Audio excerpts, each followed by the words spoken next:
Rasiməm az öncə sizin danışır də belirtdiyiniz kimi durub desin ki 18-ci illə müqayisədə realın məzənnəsi 50 dəfə düşüb. 50 dəfə. Durub desin ki 18-ci ildən indiyə kimi 7-8 ilə inflyasiya 18 dəfə artıb. Durub desin bunu da. Rasiməm, olan qeyri-neft sektoru 100 milyard dollardır. Onlar özləri istehsal edir hər şeyi. Və nə istehsal edir? O realın düşməsi onun ixracatını biraz da təşviq edir. Nə danışırsan sən? Orada maaşın orta hissəsi indi 100 dolların üstündədir. Yəni bunu ilə yaşamaq mümkündür. Yəni o idxalı azdır da onun. Yəni öz istehsaldan getmir. Öz istehsalı da yaman gündədir. Vəziyyəti də, yəni kimsə düşünür.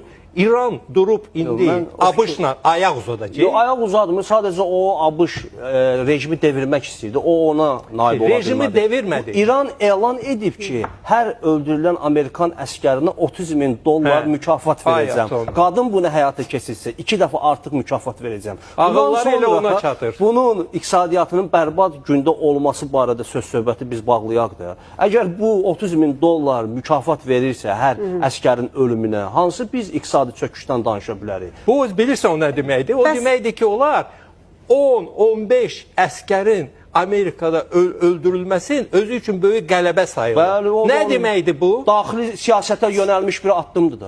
Yəni Donald Trump'ın reytinqi aşağı düşsün. İndi bunu fikirləşir, özü bilər. Amma verməyə pulu var da. Deməli, bu iqtisadiyyatı çökür. Bəs orada hərbi gücü də qeyd etdi. Necə düşünürsünüz? Hərbi potensialı necə müqayisə ediyorlar? Yəni İran da həmin 60 gün ərzində Qalibafın dediyi kimi hərbi potensial toplayır. İran bizlə qonşu ölkədir. İranın iqtisadiyyatı və hərbi gücü ilə dezinformasiyalar çox təhlükəli bir çıxışlardır. İran çox güclü ölkədir. İran Amerika Birləşmiş Ştatlarını onun məhv etməsi prosesinin qarşısını ala bildi və o nöqteyi nəzərdən İran qalibdir. Aydın oldu ki, İranın altı hamısı raket imiş. Biz bunu gördük. İran hansı raket deməli atışlarını həyata keçirtdi. Son model raketlərinə malik bir ölkədir İran. Yəni bu tema bağlanmalıdır.